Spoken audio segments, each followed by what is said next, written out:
Assalamualaikum warahmatullahi wabarakatuh. Selamat berjumpa kembali anak-anakku kelas 9 ya.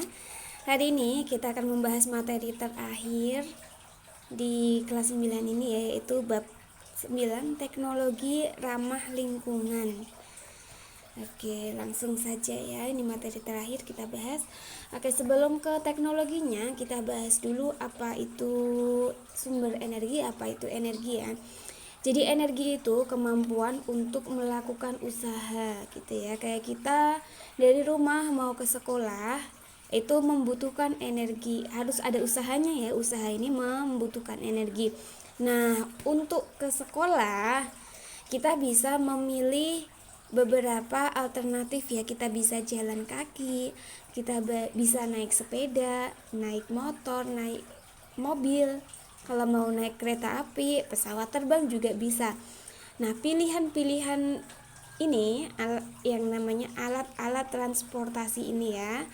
Nah, ini digunakan untuk mempermudah usaha kita. Nah, besar energi yang digunakan untuk berjalan atau untuk motornya, untuk mobilnya ataupun untuk kereta dan pesawat terbangnya itu menggunakan energi yang berbeda-beda gitu ya.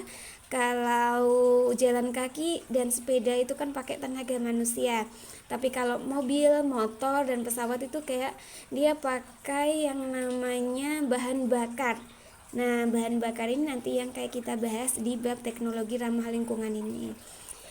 Sumber energi tadi yang pertama ada, bisa dibedakan jadi dua. Yang pertama itu yang dapat diperbarui, dia dapat diisi ulang. Waduh, kebalik ini ya. Yang ini yang tidak dapat diperbarui, yang ini yang dapat diperbarui. Kebalik, mohon maaf ini ya Allah. Yang tidak dapat diperbarui ini contohnya ada batu bara, ada minyak bumi, ada gas alam. Dia tinggal ngambil di alam, tinggal ditambang, kemudian kan dipisah-pisahin terus dipakai. Jadi kita nggak banyak modal, cuma kayak ngambil aja. Karena cuma ngambil aja, ini nanti lama kelamaan habis. Tetapi sayangnya nggak bisa diperbarui karena butuh waktu yang sangat lama, jutaan tahun. Ya bisa sih, kebentuk lagi bisa, cuman waktunya tuh sangat lama, jutaan tahun itu kayak kalian juga udah jadi fosil waktu itu. Jutaan tahun yang selanjutnya kayak gitu. Jadi kayak nggak mungkin, itu kayak tidak dapat diperbarui ya. Ini yang tidak dapat diperbarui. Oke, yang kedua yang dapat diperbarui. Dapat diperbarui itu selain kita dapat memproduksi lagi, kayak dia juga kayak nggak terhingga. Jadi sumbernya tuh nggak terhingga dan nggak bakalan habis.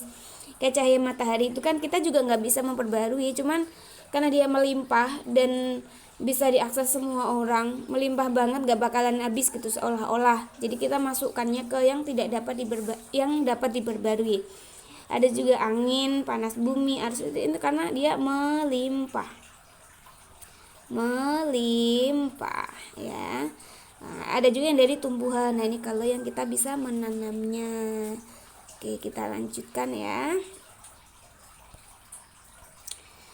Oke nih, prinsip teknologi ramah lingkungan. Jadi kapan suatu teknologi itu atau tolak ukurnya apa toh teknologi itu disebut sebagai teknologi yang ramah lingkungan.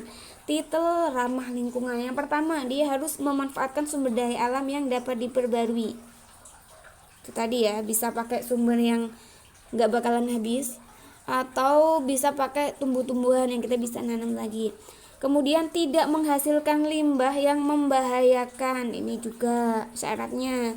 Jadi limbahnya itu nggak boleh yang berbahaya, karena kalau berbahaya bagi lingkungan bisa bikin manusia sakit atau bisa bikin lingkungannya rusak. Itu juga nggak boleh. Polusi kayak gitu juga nggak ramah lingkungan banget. Kemudian harus menggunakan bahan bakar yang dapat didaur ulang. Menggunakan bahan yang dapat didaur ulang, supaya kita tuh makanya nggak cuma sekali. Kalau dipakai berkali-kali kan lebih awet, lebih hemat. Kayak gini misalnya ya, kalau kita pakai baju misalnya, kita beli baju yang bagus sekalian, walaupun harganya mahal tapi dia awet, dipakainya juga nyaman, terus kayak modelnya tuh yang kayak long lasting gitu, nggak setiap bulan ganti itu, kita misalnya beli baju yang kayak gitu yang bagus gitu ya. Nah ini bisa kita pakai bertahun-tahun. Beda dengan kalau kita pakai baju seadanya, beli baju pokoknya yang penting baru, murah nggak apa-apa, tiap bulan bisa ganti. Nah ini yang nggak bagus, karena nanti baju yang kita nggak pakai itu nanti juga jadi limbah. Bukan bisa dipakai buat lap-lap, nanti juga bisa jadi limbah. Kalau udah kotor ya kita buang. Nah buangnya itu kalau terlalu banyak yang dibuang itu juga nggak ramah lingkungan. Selain itu di proses produksinya, kayak kita proses baju ya, itu kan bahannya bisa dari katun atau bisa dari sintetis. Baik dia pakai katun atau dia pakai sintetis, pasti pakai energi. Nah penggunaan energi ini nanti kalau berlebihan juga nggak bagus. Kalau kita sering-sering ganti, maka energi yang terbuang juga semakin banyak. Jadi kayak kita tuh harus bijaksana ya dalam apapun. Selain penggunaan alat-alat transportasi kita harus bijaksana, penggunaan baju pun harus bijaksana. Jadi kayak harus yang bisa didaur ulang. Jangan sering-sering ganti beli baju baru, itu nggak bagus. Selain nggak ramah di kantong, nggak ramah di lingkungan juga. Oke. Selanjutnya nih, penerapan teknologi ramah lingkungan untuk menjaga kelestarian alam. Menjaga kelestarian alam. Kita lihat ya nanti ini kayak alam tuh banyak yang rusak karena ulah manusia ya, walaupun emang sih sudah ada dalilnya gitu ya, dhaharul fasadu fi dunia fi samawati wal ardi, kayak biaidinas, kayak kerusakan yang di bumi itu memang banyak banget yang memang karena ulah manusia. Kita lihat aja lah kayak kalau banyak meme gitu ya, kalau tempat tinggal hewan gitu kan, kayak hutan asri, sejuk, seger gitu kan, enak lah dilihatnya. Tapi kalau tempat tinggal manusia kayak perkotaan gitu, yang ada kan cuma sampah, polusi kayak gitu kan. Jadi kayak nggak tahu nih, sebenarnya yang punya akal itu manusia, tapi kayak nggak digunain gitu. Jadi kayak cuma memproduksi sampah. Tapi ya kita jangan sampai jadi manusia yang kayak gitu ya. Kita perbaiki dengan menggunakan teknologi yang ramah lingkungan. Oke, kita lanjutkan aplikasi teknologi ramah lingkungan. Jadi kalau nanti ada berbagai jenis teknologi ramah lingkungan ya, kita bisa makanya. Nah ini ada aplikasinya, bisa yang di bidang energi, ada yang di bidang transportasi, ada di bidang lingkungan, dan di bidang industri. Ini sebagian kecil ya, sebagian kecil banget contoh yang teknologi ramah lingkungan. Tanpa yang ini pun nggak usah pakai yang itu ya, kita bisa pakai yang sederhana. Mulai dari itu tadi, kalau yang pertama, usahakan jangan buang-buang kertas. Kalau menggunakan kertas itu seperlunya, sepentingnya. Karena kertas itu dari pohon, terus pohon dijadiin kertas juga membutuhkan energi kayak gitu. Terus kalau ya kayak inilah kampanye kalau kita ini misalnya kayak belanja, itu juga jangan pakai kantong plastik ya. Jadi kita kayak bawa kantong belanjaan sendiri untuk jaga lingkungan supaya nggak banyak plastik yang kita pakai kayak gitu. Jadi kita bisa melakukannya, tapi ini ada contohnya yang kita bahas ini, beberapa penerapan di bidang energi, transportasi, dan lingkungan serta industri yang kita bisa menirunya. Kita lihat ya, yang pertama di bidang energi, yang pertama itu ada biofuel, kayak dia tuh bahan bakar yang dari tumbuhan, bukan bahan bakar fosil ya, tapi ini berupa etanol atau biodiesel. Bisa pakai tanaman jarak atau tanaman-tanaman lain yang dia itu punya sumber karbohidrat yang tinggi. Nah ini nanti dia difermentasi ya, pakai bioteknologi difermentasi. Nah itu nanti bisa tercipta yang namanya biodiesel. Ini kenapa kok dia ramah lingkungan? Yang pertama karena dia bisa diperbarui, kita tinggal nanam kan tumbuhannya, tanam, panen, tanam lagi kayak gitu. Terus zat buangnya yang keluar dari knalpot itu kalau kita pakai ya, zat buangnya itu lebih ramah lingkungan. Jadi nggak bikin polusi, nggak bikin sesek. Itu yang biofuel ya. Ada juga biogas. Nah ini yang kita gunakan metananya ya, gas metana. Ini proses fermentasi bahan-bahan organik, bisa dari sisa-sisa bahan dapur, kayak kita masak yang nggak kebuang itu bisa dijadikan biogas. Atau enggak bisa juga dari feses ya, kayak feses manusia, tinja manusia itu juga bisa dibuat biogas. Atau enggak dari feses sapi itu feses sapi, tinja sapi ya, kotoran sapi itu juga bisa dibuat biogas. Dikumpulin, difermentasikan, nanti kalau udah jadi gas nanti bisa kita pakai untuk masak kayak gitu, pengganti gas LPG, karena LPG juga ya namanya enggak terbarukan ya. Kalau ini kan dari bahan-bahannya kan organik ya, bisa kita tanam. Lagian kalau kotoran manusia sama kotoran sapi itu kan daripada nganggur kebuang nggak percuma, bisa kita olah jadi biogas. Apakah biogas yang dari kotoran sapi atau manusia itu bau? Jawabannya tidak. Apakah berbahaya dan bisa meledak? Jawabannya juga tidak. Jadi lebih berbahaya kalau kita pakai gas LPG ya. Oke, kita lanjutkan. Ini ada sel surya atau solar cell.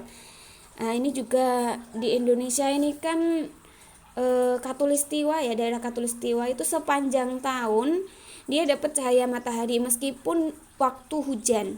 Jadi meskipun kita musim penghujan tapi kan tetap ada mataharinya yang lewat. Nah, ini sebenarnya bisa kita manfaatkan melalui sel surya atau solar cell yang mengubah energi sinar matahari itu diubah jadi energi listrik. Tetapi belum banyak yang memakai, selain karena mahal, instalasinya juga nggak gampang ya. Ini sebenarnya kalau pemerintah mau itu bisa benernya, cuman ya karena belum mau aja. Tapi di beberapa tempat kayak di beberapa lampu merah itu udah ada juga yang buat tenaganya si lampu merah itu ya, dia pakai solar cell itu juga ada. Atau enggak pemanas air itu juga beberapa pakai solar cell. Atau enggak kalian misalnya kayak punya apa itu namanya, mirip-mirip lampu, mirip-mirip senter, itu juga ada yang bisa pakai solar cell. Jadi sebenarnya banyak sih kalau kita mau cari alternatif pengganti energi, itu banyak bisa pakai solar cell. Enggak ini kok apa namanya, enggak repot-repot banget juga sih, kita bisa beli online juga ada. Oke, selanjutnya ini ada pembangkit listrik tenaga air atau hydropower. Jadi ini kayak memanfaatkan aliran air, yang aliran airnya ini kita gunakan untuk memutar turbin pada generator. Kemarin masih ingat kan ya, ada bab pembahasan mengenai generator itu kan ada turbinnya atau ada kumparannya yang digerak-gerakkan di antara magnet. Nah, menggerak-gerakkan si motor generatornya ini kita bisa pakai tenaga air. Nah, di Indonesia kan banyak sungai nih. Sebenarnya juga bisa dipakai, tapi ya nggak sederhana itu ya. Jadi kita harus mengatur aliran airnya supaya tetap ada arusnya. Terus maintenance dari alatnya kita juga perlu. Jadi 1, 2, 3, 4 ini ya, 4 energi ramah lingkungan ini bisa kita terapkan, tetapi butuh effort dan usaha juga. Oke. Meskipun manfaatnya banyak sekali ya. Oke, ini tadi udah Ibu bahas satu-satu. Tadi yang bidang ini ya, sekarang yang bidang energi. Kita bisa memakai yang namanya pertama pembangkit listrik tenaga pasang surut air. Nah, ini juga agak susah sih ya, tapi enggak juga. Jadi di laut itu kan ada yang namanya pasang surut ya. Pasang itu terjadi kalau sore malam, surut itu kalau dia pagi-pagi. Nah, ini pasang surut air itu bisa kita gunakan untuk menggerakkan turbin generator, mirip PLTA tadi, hydropower. Cuman ini pakainya laut ya, pakai air laut. Ada juga pembangkit listrik tenaga angin. Nah, ini di pantai di Gunung Kidul sepertinya ada, atau di tempat-tempat lain juga ada, tapi kurang maksimal. Kenapa? Karena alatnya itu kan juga PR banget ya, selain gede banget kan ya, terus maintenance-nya, perawatannya itu juga nggak gampang juga. Jadi benernya kayak sih kurang rekomen kalau yang ini, kalau saya sih. Oke, selanjutnya ini ada geothermal. Jadi kalau memanfaatkan panas bumi untuk menghangatkan rumah. Ini kalau musim penghujan kayak gini dingin. Nah, ini bisa pakai geothermal juga. Atau enggak di negara yang 4 musim, ketika pas musim dingin dia juga bisa memanfaatkan geothermal daripada memanfaatkan listrik. Karena kebanyakan listrik yang dipakai di dunia ini dia masih pakai tenaga ini ya, tenaga batu bara, jadi kurang ramah lingkungan. Ada juga hidrogen power, ini kayak dia memanfaatkan reaksi fusi antara gas hidrogen dan gas oksigen. Nah, ini nanti digunakan untuk sebagai sumber listrik. Ini agak susah tapi bisa. Oke. Sesi pertama sampai sini dulu, ini udah 15 menit supaya kalian gak bosen. Kita lanjut di sesi kedua ya. Sampai jumpa di sesi kedua.